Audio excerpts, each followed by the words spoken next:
All right, today's tip is cab engine isolation.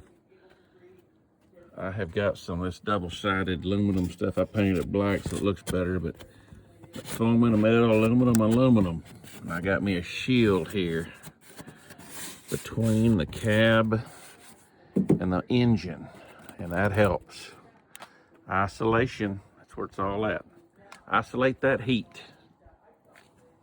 Makes it more cozy. Next video.